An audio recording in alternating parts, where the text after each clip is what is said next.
Hello, it's Emily and Kennedy from Tail Tack. With the tack sale season coming up and some big local sales, we thought we would go over some safety things to look at when you're looking to buy a used saddle, just so you can get the most for your money and protect your investment. So I wanted to show you a couple of things on a Western saddle, and Kennedy's going to zoom in. You want to check all your attachment points to make sure you're not going to have the saddle break loose from your horse, or you break loose from your saddle with something that is broken. So a big thing to look for on Western saddles is black rot. So I'll show you a couple examples. Whenever hardware has been touching leather for a while that's not been treated, it'll turn black and it kind of flakes apart. I don't know if you can see that. It starts to crumble, and that's going to be an attachment point that's not safe. So you want to check all of the buckles and slides on used leather to make sure that there's no black rot. And then same thing on your rigging attachments. This one's tied, but they'll oftentimes be, let's see if we can find another one.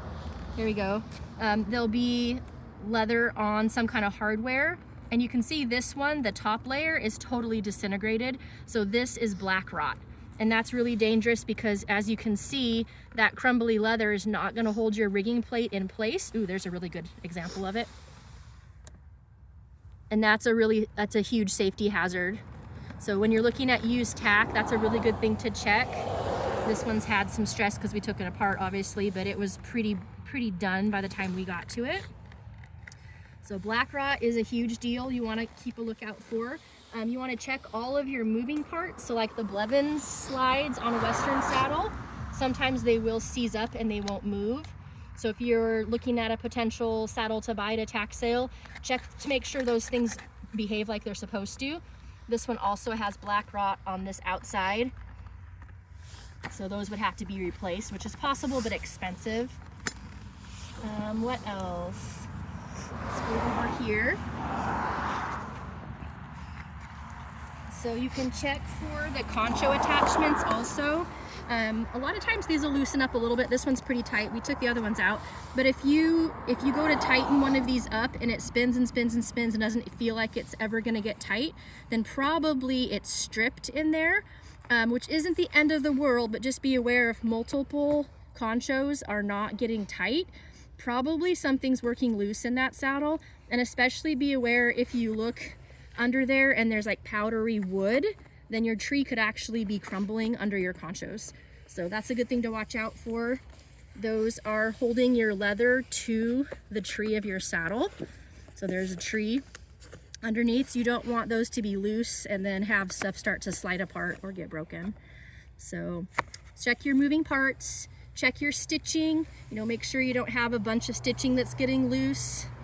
It's a little hard to tell after we took them apart to check stitching, but like here where things are attached, if you had a whole bunch of loose stitching, that would make the leather start to move and shift, and that would be a safety issue.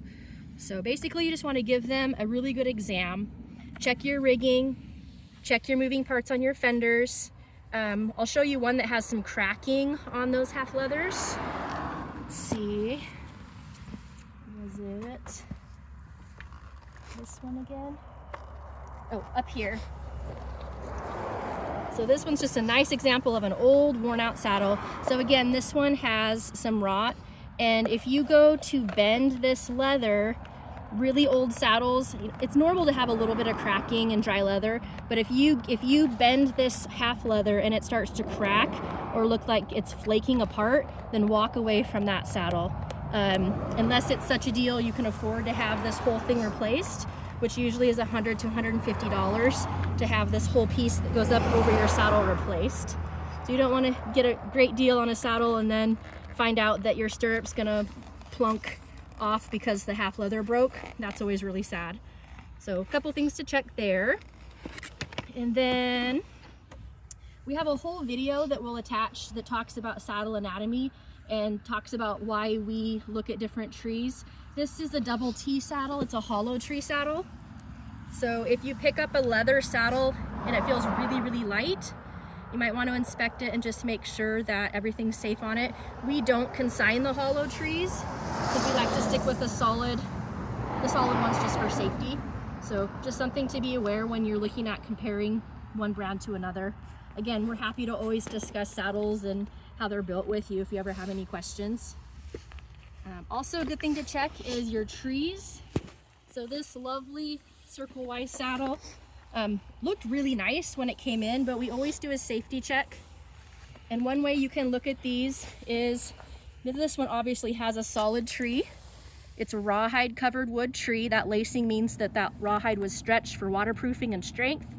So we know that's a wooden tree. It should not flex. So unless a saddle is a flex tree, like it'll say a flex, or you can look up the models and it'll say a flex, it shouldn't move when you do a safety check on the tree.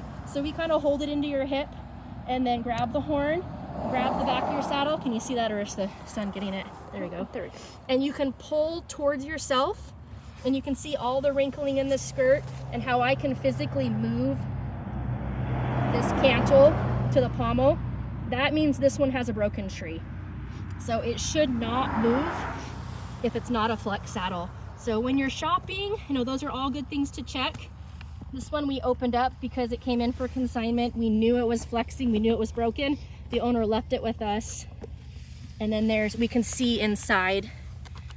I'm not sure if you can see it from that note, but it's got a huge crack right here. Is that showing up? Yeah.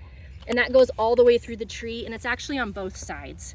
So this saddle should not be flexing, and that could cause pain and damage for you and your horse.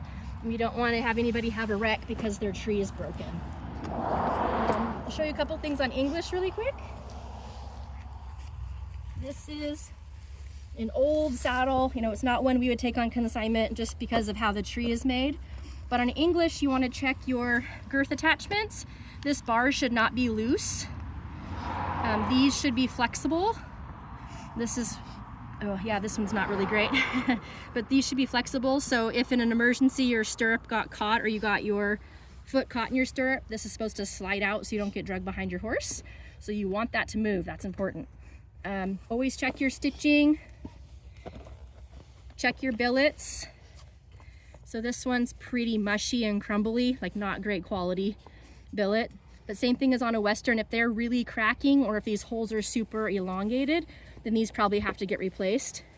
You can also check your stitching up here. So again, this is a terrible example because it's not a very high quality saddle.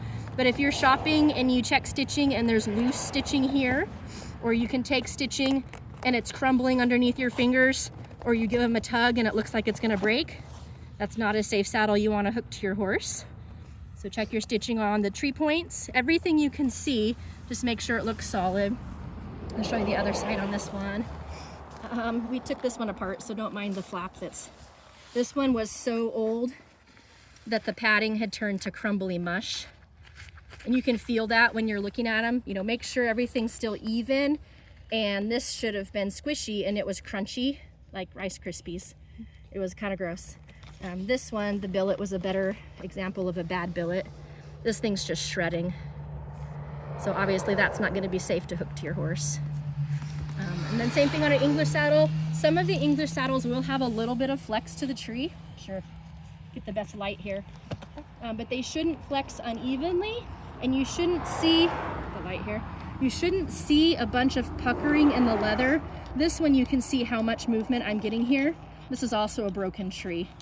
Like, it's normal to put it in your hip and be able to move it a tiny bit each direction evenly, but this one, if you get a big wrinkle or you hear cracking or popping, then that's probably something going on, either loose or broken in your English saddle.